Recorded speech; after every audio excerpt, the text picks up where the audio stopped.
Welcome back, everybody, and today we're making a walk the dog style topwater lure. This should be a lot of fun because these lures end up always having a really cool looking action throughout the water, and whenever I use one I always seem to have some pretty decent luck with it. So today we're going to be trying to replicate that, and should be fun. So let's get started.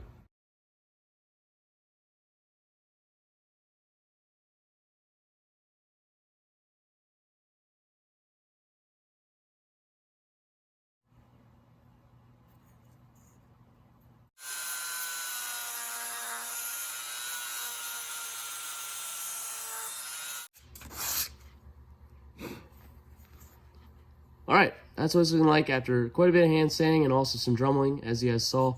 And the key with these topwater walk baits, at least what I've experienced, is to try to get them as symmetrical as possible. So there's the top-down view, and also the front view. So I think I did a pretty decent job of doing that. So hopefully this thing ends up working pretty well. And I have a pretty unique way of testing these lures and making sure the lead goes at the best spot possible. Thanks to one of the viewers that sent me a link to a YouTube video, actually, and I got to watch that and figure out how to do this. Pretty cool way of testing with the lead. So you guys will see that a little later in the video. I'll get more into that, but that's what it's looking like so far. And now it's time for the hook hangers and line tie. So if you guys are new to my channel, the way that I make my line ties or hook hangers, I take probably about 4 inches of wire. Obviously, it depends on the size of your lure. But I take that, I bend it in half just like that. I get this little loop here. And basically, you're going to take the end of that loop and grab your drill. Put the end of that loop into your drill here. Alright, so now that it's all nice and snug in your drill there, you can loop it over your nail that's in your vise, and then you just spin. There you go.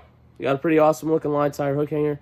And I always try to get this this thing as far in the lure as I can, just to make sure that it will definitely not come out. And I've definitely seen other people do different processes. I know the Engineered Angler, I think he uses like a hand clamp. I'm not quite sure what it's called, but as long as you get a good result, that's all you have to do. And that's just the way I've always done it. So now it's time to install these.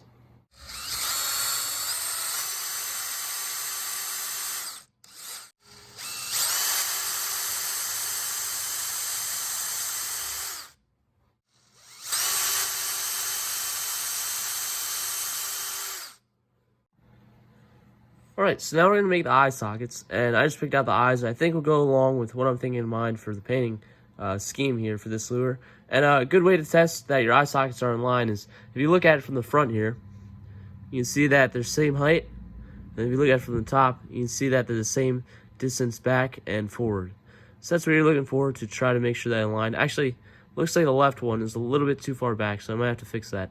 But that's what I do before I drill my eye sockets, just to make sure that they're all in line. And you definitely don't want to screw that up, because I've definitely done it before, and it stinks when you finish up a lure and realize that the eyes aren't aligned. So that's the next step.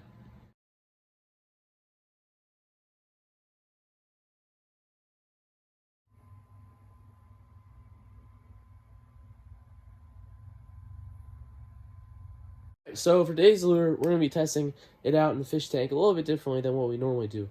Normally it's just trial and error and trying to guess to see how it's going to work. But Mike, in the past couple of videos and in our comments, have been helping me out on trying to figure out ideas on how to be able to test out the lures and make them more precise. So that's what we're going to be doing today. He sent me a link to a YouTube video. I watched it, and it kind of blew my mind. I can't even lie. I was pretty awestruck on how efficient this process seemed to be. So we're going to give it a shot and see how it works. So let's get started. So with this process, basically all you do is drill a bunch of holes with different size drill bits, and then whenever you want to install those weights that you make, you actually use the same drill bits, so that way they fit perfectly into the lure that you're working on. Pretty cool process, and allows you to test the lures without actually having to drill into them. Alright, as you guys saw there, we finished up all the holes here. We have the 3/8 inch, the 5/16 inch, and then the 1/4 inch holes. And I'm not quite sure if I drilled these holes too deep or not, if that would be a pain to get the lead out, but we can always try again and re-drill them. If I did drill the holes too deep, we can make them a little shallower. But pretty awesome. Hopefully this works out really well, and thank you, Mike, for the cool idea. So let's give it a shot.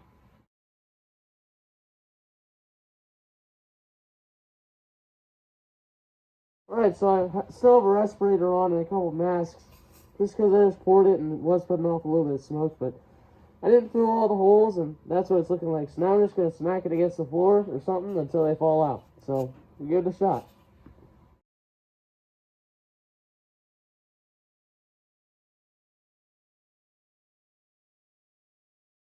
As you can see here, I didn't get most of it out. All I got was 6 3/8 inch out of that. But these 1/4 and 5/16, even one of those 3/8 just stuck in there like crazy. I even broke the board trying to get everything out. But that's all right. It definitely is a cool concept, and I definitely see myself trying it more in the future. But if you guys know how to do this a little better, a little more efficient to the point where all these get out, I would definitely love to know. So tell me what I'm doing wrong. So there it is. All right, let's get back to the lure. All right, so I know it may look like I ruined the lure, but trust me, it is not ruined. I just drilled a hole there in order to put this rattle in it. I kind of decided last minute to make a rattle, but that's what we made here.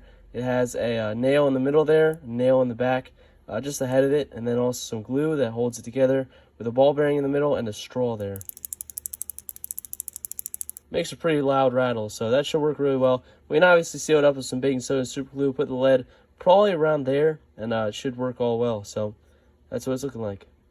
So there it is with the rattle inside. Now it's just time to seal it. Now this thing is all sealed up with a little bit of patchwork. Obviously it's still very rough, but we're going to have to sand it quite a bit before we start painting, obviously. But right now, our task is to try to figure out how to weight this thing and where we should place the weight. So let's give that a shot. Alright, so this is the first spot that we're going to try out with the weight. And the cool thing about this process is that you don't have to drill or kind of ruin the lure. You can just kind of test out different spots and see where it works best. So let's give this one a shot. Wow, that had a lot.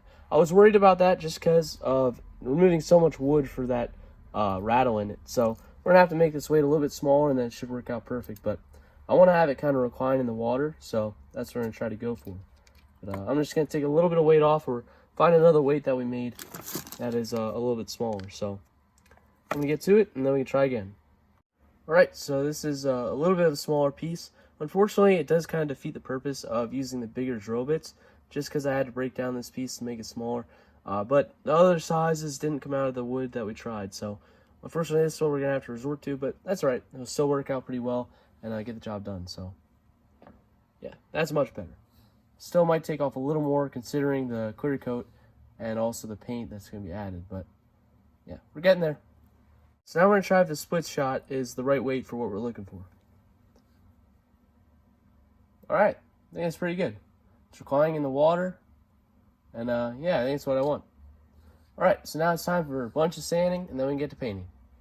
We went with a pretty basic paint scheme for this lure, but I think it ended up looking pretty cool. We started with a white base coat, and then we went to some green for the top color. After that, some brown, close to where the lateral line would have been, and we went really heavy with some gold scales, which I think ended up looking pretty cool.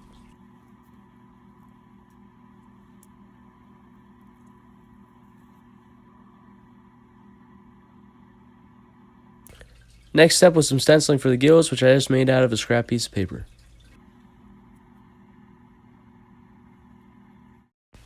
Then to add some depth, I added some white to the gills.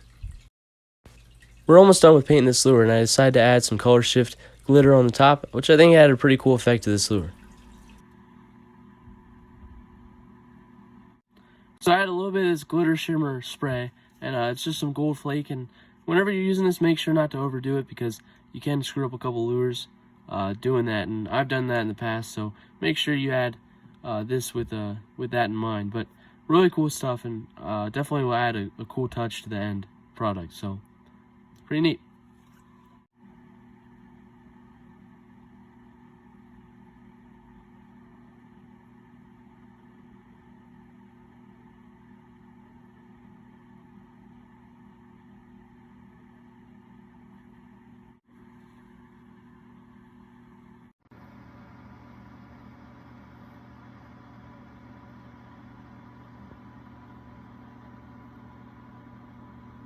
There it is, everybody.